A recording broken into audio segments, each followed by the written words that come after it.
आपण सब तो अवगत थे आमर जनवरी 1 रु जनवरी 31 जातीय सड़क सुरक्षा मास भाव में सारा देश में पालन कराऊँगी आमर मोर्थ minister of road and transport highways तरफ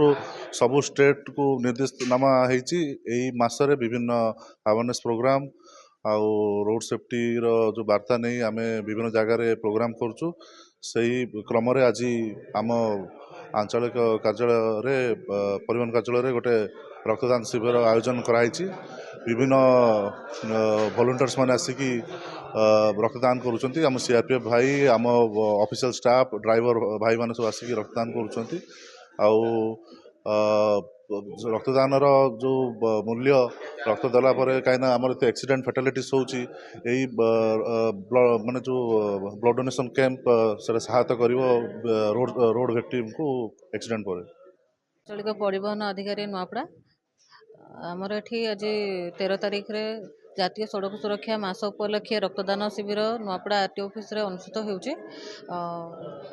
एठी प्राय 50 लोकंकर रक्तदान पई आमे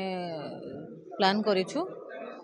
प्रोग्राम सफलता है गेलो लोग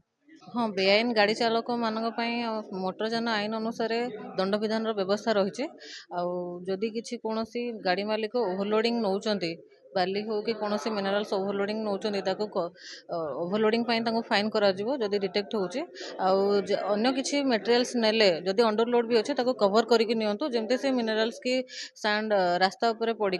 अन्य रोड यूजर को क्षति न पहुँचाओ एतिकी मोर अनुरोध रहा सब गाड़ी मालिक को।